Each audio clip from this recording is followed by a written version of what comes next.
안녕하십니까. 전북대학교 생물산업기계공학과 3학년 곽명진입니다.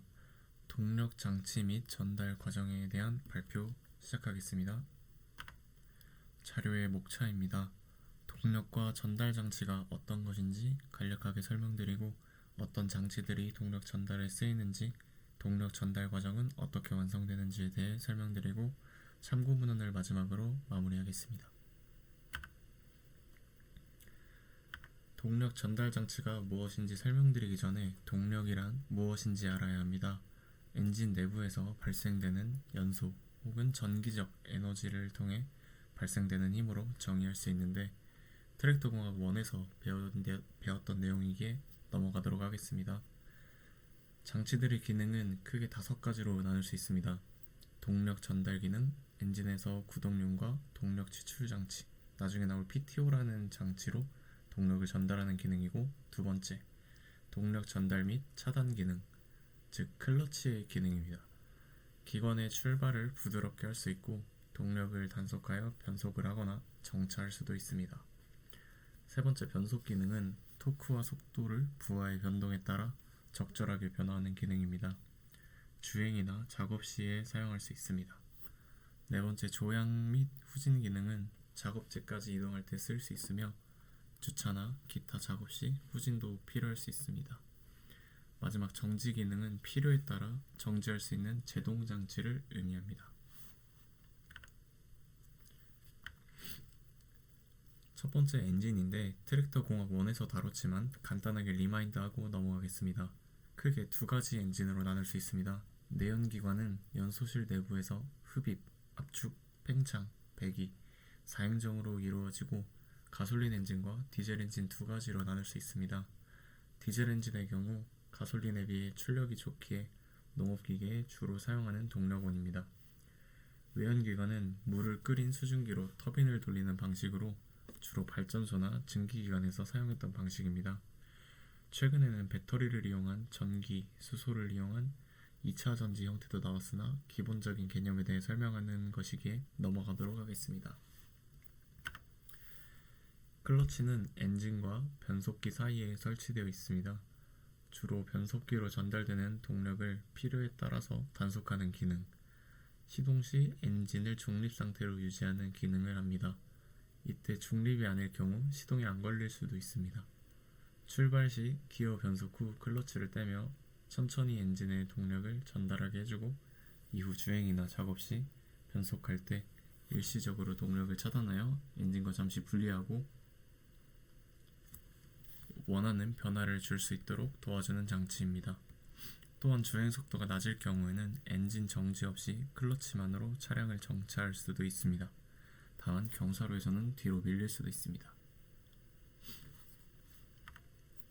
작동 방식은 페달을 밟고 연결된 릴리스 포크를 따라서 릴리스 베어링이 축 방향으로 움직여 릴리스 레버를 누르며 클러치, 즉 압력판을 개방하는 역할을 합니다. 이때 플라이휠과 분리되어 동력이 일시적으로 차단되고, 플라이휠은 회전하며 토크를 유지시켜주는 역할을 합니다. 반대로 클러치 페달을 놓는 경우 떼어있던 압력판이 역순으로 다시 붙으며 압착되어 다시 회전합니다. 이때 요구 조건들은 떨어졌다가 다시 전달됐을 때 미끄러지면서 서서히 동력이 전달되어야 안정적이고, 잠깐의 미끌림 후에는 다시 미끄러지면 안되기에 확실하게 붙어야 합니다. 순간적으로 일어나는 일이기에 신속하고 정확한 동력 차단이 가능해야 하고, 이에 따른 전달 능력이 충분해야 원하는 토크를 안정적으로 조절할 수 있습니다. 보통 용량은 사용하는 엔진의 최고 토크의 2-3배 정도 수용해야 하고, 용량이 너무 크면 플라이휠에 접촉 시 충격이 커지며 엔진이 정지하거나 출력이 저하되어 효율이 낮아질 수 있습니다. 반대로 용량이 너무 작으면 클러치가 미끄러지기 쉬워서 디스크의 마모를 촉진시킵니다. 따라서 적절한 용량에 맞추어 사용하는 게 좋습니다. 회전체와 결합하기, 회전 관성이 적어야 할 뿐만 아니라 원치 않는 동력 차단 혹은 동력 연결이 일어날 수 있게 적절한 간격이 필요한데, 이것을 유격이라고 합니다. 보통 릴리스 베어링과 릴리스 레버 사이에 유격이 있고, 클러치가 작동할 때 릴리스 베어링이 회전하지 않도록 설계되어 있습니다. 종류는 여러 가지가 있습니다. 마찰 클러치는 토크가 작은 장치에 주로 사용하고 원판식과 원추식이 있습니다. 유체 클러치는 트랙터나 트럭 등에 사용하고 동력을 유체의 속도 에너지에 전달하는 일종의 자동 클러치입니다. 전기 클러치는 전자력을 이용한 모터라고 생각하시면 되고 전자식과 자석 분체식이 있습니다. 말씀드린 내용을 간단히 정리하면 클러치 페달을 밟으면 연결된 릴리스 포크를 따라서 릴리스 베어링이 축방향으로 움직이고 연결된 압력판을 개방합니다. 이때 플라이휠은 계속 돌며 회전력을 유지하고 있고 짧은 시간 안에 기어 변속이 일어나기에 다시 플라이휠의 회전력을 받아서 안정적으로 변경할 수 있습니다. 다음으로 변속기는 클러치와 추진축 또는 최종 감속 장치 사이에 설치됩니다. 클러치를 통해 주행 상태나 작업 상태에 맞는 회전력, 속도로 바꿔줄 수 있으며 도로 상태나 적재 하중에 따라서도 출력과 토크를 적절하게 변화할 수 있습니다. 이때 동력의 크기는 회전 속도와 토크의 곱에 비례하고 토크와 회전 속도는 반비례합니다.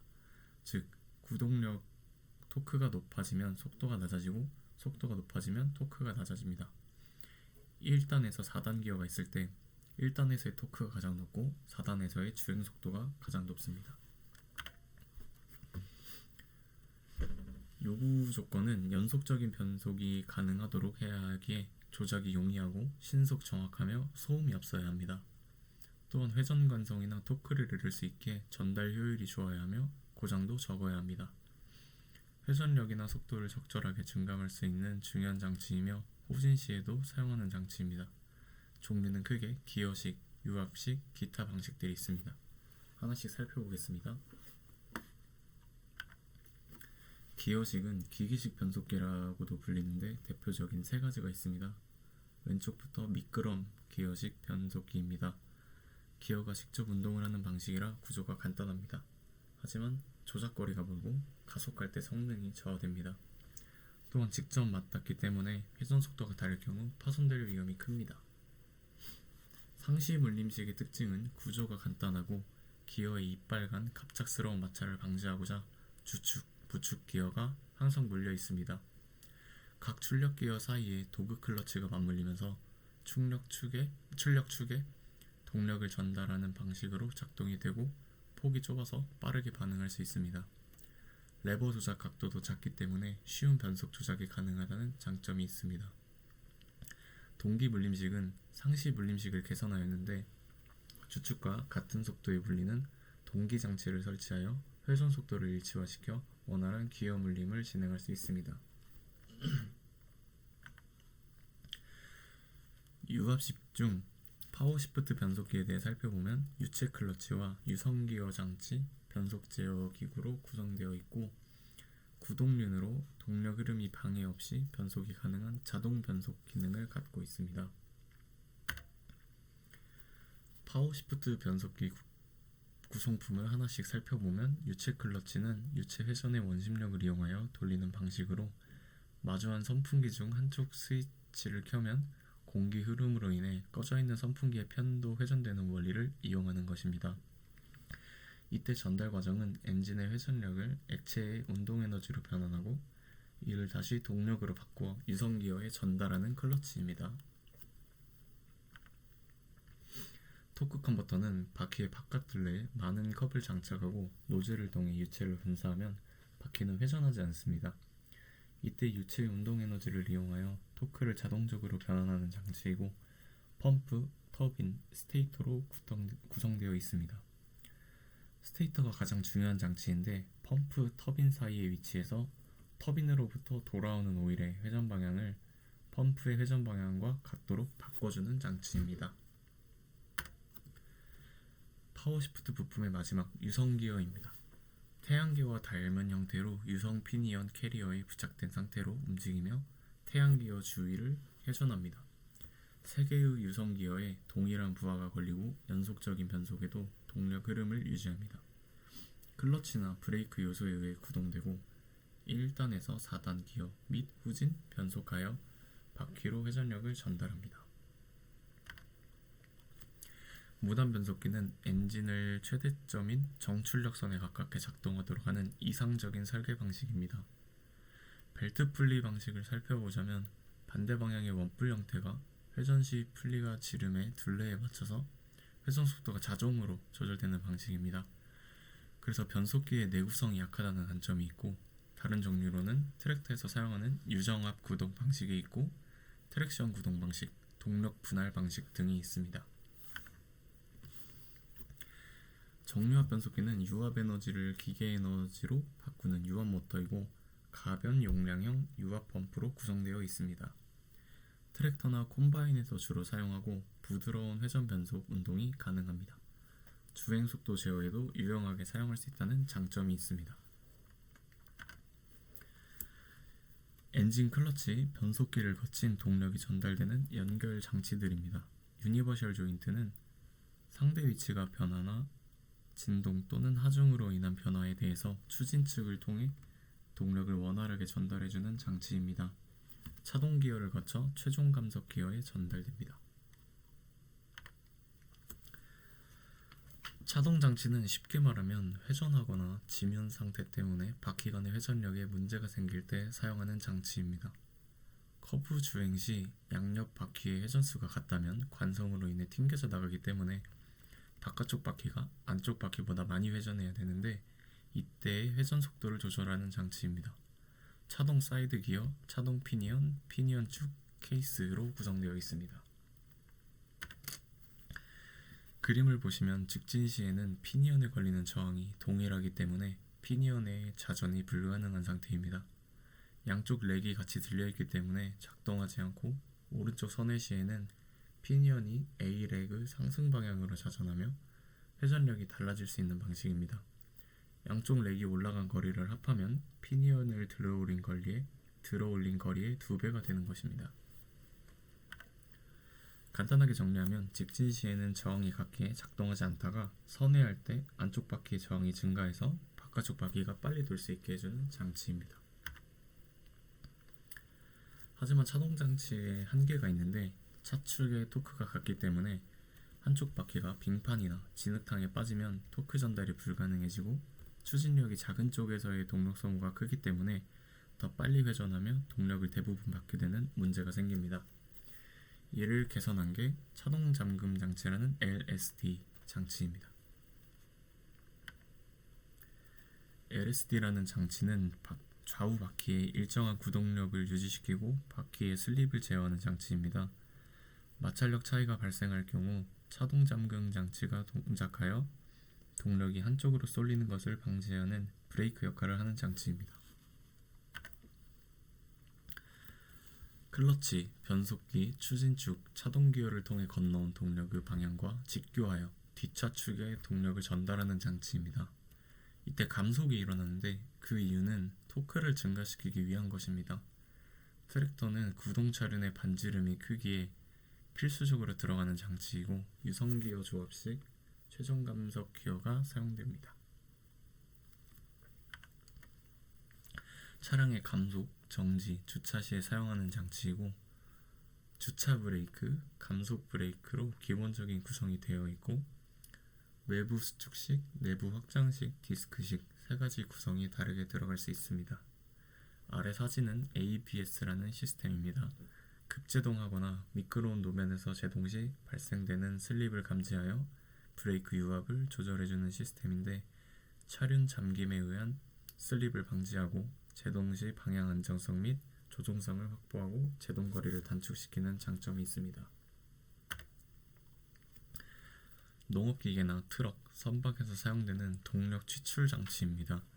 구동 작업기라 함은 로터리 같은 트랙터의 작업기에 동력을 전달하기 위한 장치이고 PTO 축을 통해 연결하고 3점 위치와 고정하여 사용할 수 있습니다.